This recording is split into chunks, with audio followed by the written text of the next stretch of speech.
मालदीव के नवनिर्वाचित राष्ट्रपति ने भारत के खिलाफ बयान देना शुरू कर दिया है।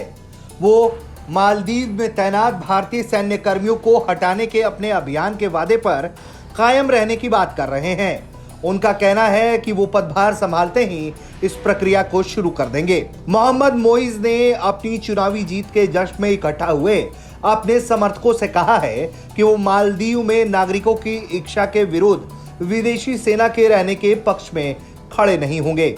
उन्होंने कहा कि लोगों ने हमें बताया है कि वो यहाँ विदेशी सेना नहीं चाहते। ये हिंद महासागर क्षेत्र में चीन के साथ भू राजनीतिक प्रतिद्वंद्विता में भारत के लिए एक गंभीर झटका हो सकता है, जहां से भारतीय सैनिकों को हटाने की बात हो रही है।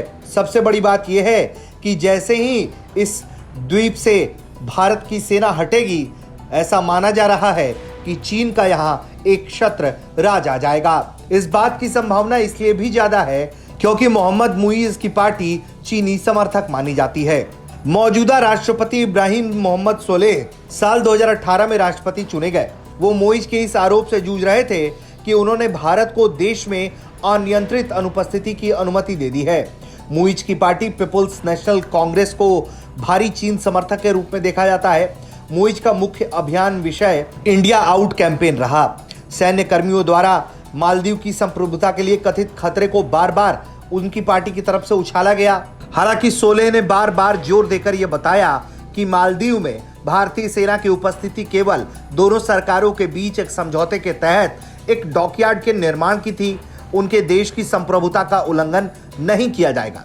मालदीव में भारतीय सैनिकों की संख्या कितनी है, इसकी जानकारी नहीं है। आलोचकों का कहना है कि सैन्य कर्मियों की नियुक्ति और उनकी भूमिका के संबंध में दोनों सरकारों के बीच समझौते के पीछे की गोपनीयता ने संदेह और अफवाहों को जन्म दिया। भारतीय सेना की ज्ञात गतिविधियों में भारत द्वारा दान किए गए 2 हेलीकॉप्टरों का संचालन करना और समुद्र में फंसे या आपदाग्रस्त लोगों के बचाव में सहायता करना शामिल है। पीपुल्स नेशनल कांग्रेस के नेता पूर्व राष्ट्रपति अब्दुल्ला यामीन 2013 से 2018 तक अपने राष्ट्रपति पद के दौरान मालदीव को चीन की बेल्ट एंड रोड पहल का हिस्सा बनाया। इस दौरान वो भारत के खिलाफ माहौल बनाने में पुरजोर अपनी भूमिका निभाते रहे। लेकिन जिस तरह से अब ये बात सामने आ रही है, उसने भारत के लिए एक खतरे की घंटी बजा दी है। ब्यूरो रिपोर्ट, भारत तक।